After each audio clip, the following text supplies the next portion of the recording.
Mais, je le disais tout à l'heure à propos de Montréal, si lui s'est monté un personnage théâtral pour pouvoir jouer le rôle qu'on lui demandait, sans quoi il n'aurait aucune audience, sur les chaînes de la radio québécoise, dans les années 1980 à 2000, ses adeptes aujourd'hui, 20 ans après sa mort, en redemandent et ne supportent pas qu'on remette en question le rôle de prophète qu'il s'était attribué. Eux aussi sont en demande de cela par personne interposée. On parle en psychologie d'un besoin d'une figure d'identification. J'avais fait un article sur les sectes, où j'expliquais que les adeptes sont autant en demande que leur gourou, d'un idéal à chercher, qui relève de ce noyau psychotique. Je pense qu'on peut être tous amenés à voir ce noyau ressurgir en nous. L'autre, dont on sent un destin prophétique, et dont on est l'adepte, vient combler notre sensation de vide intérieur.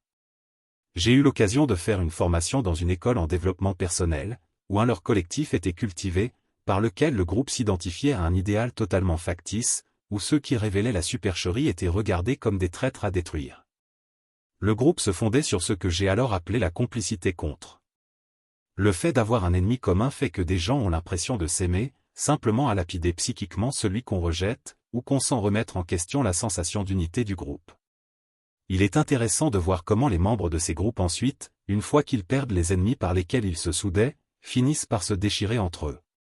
J'avais eu l'occasion de discuter avec des adeptes de BDM par exemple, qui ont besoin de croire que leur maître à penser serait le premier à avoir contacté le supramental en 1969, comme il l'avait fait croire lui-même, sans dire qu'il avait emprunté ce terme à Sri Aurobindo. Or Auroville a été créé avec la même ambition, en février 1968, donc un an plus tôt que la date donnée par BDM pour sa supposée fusion, qui marqua officiellement, devant un représentant de l'UNESCO, la descente du supramental sur la Terre. Mais ces adeptes, l'apprenant, y virent une tentative de prise de pouvoir sur le supramental. Alors qu'on aurait pu croire qu'ils soient heureux de savoir que leur quête vers le supramental existe ailleurs en Inde, ils le vivèrent comme une atteinte à leur propre besoin d'être les seuls, les premiers, les uniques à réaliser cet idéal. BDM ne citait pas ses sources d'inspiration, car il avait besoin de faire croire, cela faisait partie du personnage qu'il s'était créé, et dont il était devenu prisonnier en quelque sorte, qu'il n'avait pas eu besoin, comme nous tous, de sources d'inspiration, pour recevoir l'enseignement qu'il prodiguait. Il cachait soigneusement ses sources pour faire croire qu'il recevait tout du supramental, par channelisme. Ayant vécu dans les années 1968 à 70 la vague anti-intellectuelle, il s'était rangé à cette mode, dénonçant l'intellect et le mental comme l'origine de tous les maux de la Terre, et notamment des phénomènes d'astralisation. Ce par quoi ces adeptes ne se cultivent pas, et restent ignorants du passé, croyant alors inventer des choses nouvelles, quand ils ne font que ressasser du déjà vu. Ce à quoi on peut voir la patte de l'astral à mon avis. J'ai pour ma part une autre conception que la sienne sur certains sujets, justement parce que les connaissances nouvelles qu'Internet permettent de découvrir, telles que la théorie des anciens astronautes, que ne semble pas avoir pris en compte Bernard de Montréal, et qui pourtant avait été préfigurée par Rudolf Steiner 70 ans avant, nous apportent des regards nouveaux. Je crois en la recherche, au fait que la connaissance nous fait accéder à des dimensions supérieures, et que le savoir n'est pas figé de toute éternité, comme le laisserait supposer l'idée que BDM se fait du supramental. Certaines hypothèses, comme celle des âmes d'origines extraterrestres, ou extradimensionnelles, ouvrent des pistes intéressantes. Par exemple, la diversité dans nos perceptions pourrait découler de différences dans l'origine de nos âmes. Ces idées nous aident à concevoir pourquoi nous n'avons pas les mêmes logiciels de fonctionnement.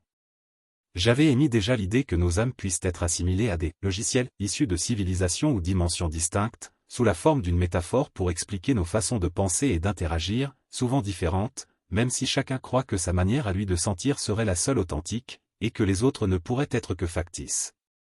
Les familles d'âmes, une métaphore pour comprendre nos différences.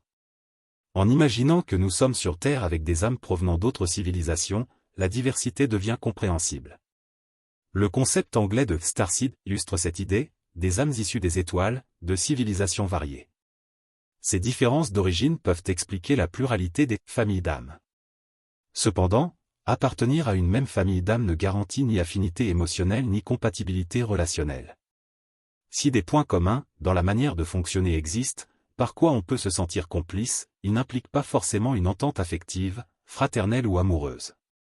Cette mécompréhension est fréquente, et illustre la complexité de nos interactions. Certains parlent de « flammes jumelles », par exemple, quand ils croisent une personne de leur famille d'âme, car ils ont besoin de croire faire « un » avec quelqu'un, sans qui ils ne pourraient pas vivre. Or, ce type de besoin fait qu'ils deviennent facilement la proie des manipulateurs, donc de l'astral. On peut, à partir d'une attente déçue de ce type, avoir à vivre une traversée du désert de plusieurs années, pour apprendre à supporter la solitude psychique. Voici un exemple pour illustrer les différences de nos âmes, comparables à des logiciels, pour mieux comprendre sur quoi les différences résident. Prenons l'exemple de la capacité ou non de tolérer la différence et la divergence. Exemple de logiciel de type 1, celui qui tolère et embrasse la différence. Certaines configurations d'âme semblent programmées pour voir la diversité des goûts, opinions et sensibilités, comme une richesse. Dans ce type de logiciel, il n'y a pas besoin de s'aligner parfaitement pour coexister ou même apprécier la compagnie de l'autre. Au contraire, la différence stimule la curiosité, et ouvre des portes vers des perspectives inédites. Ce mode de fonctionnement est plutôt fluide et flexible. L'individu accepte que chacun évolue selon sa propre logique. Les relations ne sont pas construites sur une complicité forcée, mais sur une compréhension mutuelle où l'authenticité prime. L'amour ne nous intéresse pas, qui oblige à la superficialité, et force à l'hypocrisie. On n'est plus fait, avec ce type d'âme, pour être médiateur, car on peut comprendre tous les points de vue, sans en privilégier un plus que les autres. Exemple de logiciel de type 2, celui qui ne supporte pas la différence. D'autres âmes, comme celle d'un monsieur passionné de cinéma que j'ai croisé l'autre jour, à simplement lui dire que je ne suis pas un grand amateur de cinéma, s'est levé et m'a dit qu'il ne voulait même pas me parler, me regardant avec mépris, comme si je l'avais insulté. Il est probablement programmé pour rechercher une validation constante et une homogénéité absolue avec les personnes qu'il côtoie.